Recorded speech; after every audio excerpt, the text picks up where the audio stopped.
Bonjour les amis, les élèves, 12 millions d'élèves, ils attendaient ce jour avec impatience. Dès le 1er septembre cette année, c'est la rentrée des classes.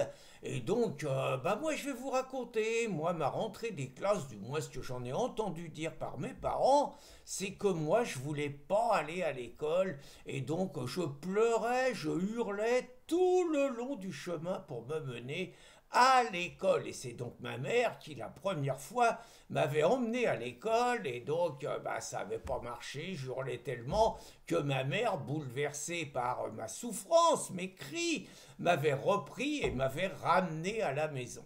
Et donc mon père avait poussé une gueulante en disant mais tu sais pas t'y prendre, je vais te faire voir comment on fait. Il m'avait embarqué, il m'avait ramené à l'école et comme je criais encore plus fort, il y a une enseignante qui avait dit laissez, on va s'en occuper, puis elle a voulu me prendre. Et mon père d'un seul coup a vu l'état dans lequel j'étais et finalement il m'a ramené lui aussi à la maison. Bon, ça m'a pas empêché un jour de finir par aller à l'école, mais pour vous dire que c'est quand même pas si simple pour les petits chéris de se retrouver d'un seul coup jetés comme ça au milieu de dizaines ou de centaines d'autres enfants. Alors c'était l'époque, puisque je vous parle de mes parents, où mes parents, ils avaient quitté l'école, ils avaient 14 ans, ils savaient lire, ils savaient écrire, ils savaient compter, ils connaissaient toute l'histoire de France, ils connaissaient tous les départements français, ils connaissaient les chefs-lieux,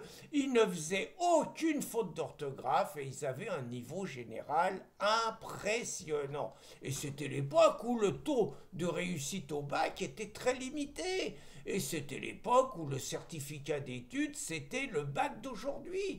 Et c'était une époque où je pense que beaucoup de bacheliers aujourd'hui n'auraient pas le certificat d'études que passaient nos parents. Mais c'était avant ça, c'était avant qu'il y ait le collège unique, c'était avant qu'il y ait les pédagogistes, c'était avant qu'il y ait des cerveaux compliqués qui décident que l'orthographe, c'était la science des ânes. C'était avant qu'il y ait les maths modernes et qu'il y ait des mecs qui nous expliquent que 2 plus 2, ça fait pas forcément 4, mais que ça peut faire 5. Et puis c'était avant qu'on nous introduise la méthode globale pour apprendre à lire. Et puis c'était avant qu'on fasse l'ouverture sur l'école et qu'il y ait plein d'associations qui rentrent dans les écoles pour mieux éduquer nos enfants, parce que les parents, ils déconnaient. Les parents, ils avaient une éducation réactionnaire, vous voyez. Donc il fallait qu'il y ait quand même des associations qui redressent un petit peu ce truc-là. Puis c'était avant, bon, du temps de nos parents, les enseignants, ils se faisaient respecter. On avait peur d'eux. Des fois, ils y allaient un peu fort, hein, ça cognait, il y avait des claques. Et puis si le gosse, il venait se plaindre à la maison que le prof il en avait mis une, il en prenait une autre. Bon, c'était comme ça. Maintenant, c'est plus du tout pareil. Maintenant, les enfants, ils ont le droit de traiter le prof d'enculé. Il n'y a pas de problème, le prof, il a le droit de rien dire. Même s'il le fout à la porte, le gosse, il peut se plaindre et tout. Bon, c'était pas la même époque, c'était pas du tout pareil. Mais cette année, nos enfants, ils ont la chance à l'Éducnase, ils ont la Burne-Borne qui est ministre de l'Éducnase. Et alors la Burne-Borne, c'est la haute fonctionnaire. Partout où elle est passée, ça a marché. La preuve, elle a été à la RATP, vous voyez les résultats de la RATP. Elle a été Premier ministre, ça a été la record des 49.3. Record toute catégorie et tout. Ça n'a pas empêché la gauche de faire voter pour elle. Hein. D'ailleurs, c'est une nana de gauche, d'ailleurs, d'après ce que je crois savoir. Et donc, la Burne-Borne, elle a donc décidé, comme la chanson de Pierre Perret, que nos enfants, ils devaient tout savoir sur le zizi. Et donc, il y a un programme pour ça. Alors, le programme, il s'appelle le programme EVARS. Alors, je regarde, hein, parce que c'est compliqué. EVARS, ça veut dire éducation à la vie affective et relationnelle. Alors, ça, c'est pour les petits, hein, maternelle. Et par contre, il y a EVAR avec un S, ça, c'est donc éducation à la vie affective et relationnelle et à la sexualité. C'est super! Maintenant, on apprend le sexe à l'école. Vous voyez, alors, on fait des sommes parce qu'attention, hein, pas le sexe classique, il faut sortir des stéréotypes, il faut ouvrir un petit peu les yeux à nos enfants, il faut qu'ils sachent ce que c'est, dès l'âge de 7-8 ans, il faut qu'ils sachent ce que c'est qu'une fellation, faut qu'ils sachent que la théorie du genre, ça existe, vous voyez, il ne faut pas qu'ils restent enfermés dans des stéréotypes dans lesquels leurs parents pourraient les enfermer. Il faut qu'ils sachent que papa, il peut porter une robe, par exemple. Il faut qu'il y ait des queers qui viennent raconter des belles histoires à nos enfants, déguisés, tout ça, vous voyez. C'est important pour nos enfants pour qu'ils s'éveillent. C'est plus important qu'ils sachent lire, qu'ils sachent compter ou qu'ils sachent écrire. Beaucoup plus important. Alors évidemment, il y a des réactionnaires comme Éric Zemmour, qui d'abord ils sortent une brochure Parents vigilants où ils disent que bon, ils disent aux parents qu'il faut pas laisser faire, mais ils n'ont pas le choix. Il y a 3 fois 2 heures par an et présence obligatoire. Le gosse qui veut pas y aller, il a intérêt à présenter un certificat médical et tout. Donc Éric Zemmour, il dit que c'est pas normal, il dit que ça n'a pas sa place à l'école et qu'il faut virer les associations qui viennent laver le cerveau de nos enfants. Très très méchant Éric, hein. Et puis en plus il raconte alors que tout le monde est content. Il y a 95% de bacheliers maintenant. En gros, moins les gosses ils savent lire, moins les gosses ils savent compter, moins les gosses ils savent écrire et plus il y a de réussite au bac. Vous voyez, c'est le résultat, c'est les vases communicants.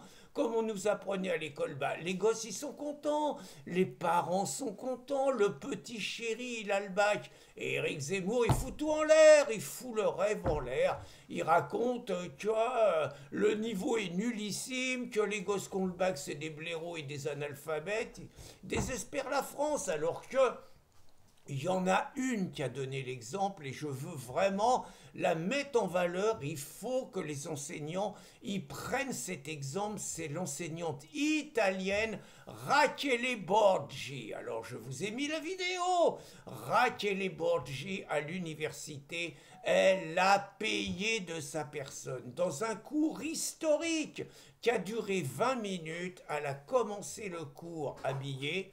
Et puis elle a commencé à retirer sa veste. Et puis les enfants, ils ouvraient des grands yeux, c'est des universitaires. Hein.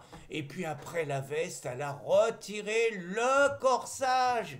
Et puis après le corsage, elle a retiré la jupe. Et puis après la jupe, elle a retiré le soutien-gorge. Et après le soutien-gorge, elle a retiré le slip. Voilà, ça c'est une enseignante qui paye de sa personne, qui est prête à expliquer aux élèves tout ce qu'ils veulent savoir sur le zizi sans jamais avoir osé le demander. Et vous savez pas, la Rachele, elle se laisse pas faire parce que les réactionnaires coincés de Riposte Laïque, ils ont fait un article, ils ont un peu exprimé leur étonnement. Une plainte, un procès. Moi, je trouve qu'elle n'a pas été assez loin et qu'il faudrait qu'elle passe à l'acte, quitte à se mettre nue devant ses élèves. Bon, ben, faut qu'elle explique à ses élèves les différentes variantes du sexe, la levrette, le missionnaire, tous les détails. Enfin bon, c'est le rôle des enseignants aujourd'hui, c'est le rôle de l'école, éveiller les enseignants à la sexualité et j'espère que dans les lycées et les collèges, il va y avoir de plus en plus d'enseignantes et d'enseignants qui vont suivre le brillant exemple de Rachele Borgi. Ah si, alors, dernière chose sur le combat de la Burne-Borne et des syndicats enseignants et de toute la gauche, c'est sus aux écoles privées et sus aux écoles hors contrat. Sus et Suez, hein, je ne veux pas qu'il y ait de malentendus. Donc parce que vous ne savez pas ce qu'ils font ces salopards, ils osent avoir des meilleurs résultats que l'école publique. Et donc, naturellement, au nom des sacro-saints principes de la gauche et au nom de l'égalité, on va empêcher ces écoles-là de former des élèves qui réussissent. Le principal étant pour les élites qu'il y ait à peu près 20% de renouvellement des élites qui viennent évidemment des enfants de l'élite pour réussir à assurer la transmission. Et les enfants du peuple, moins ils en savent, mieux ça vaut. Voilà, bonne rentrée à tous nos petits chéris. Bonne journée à tous.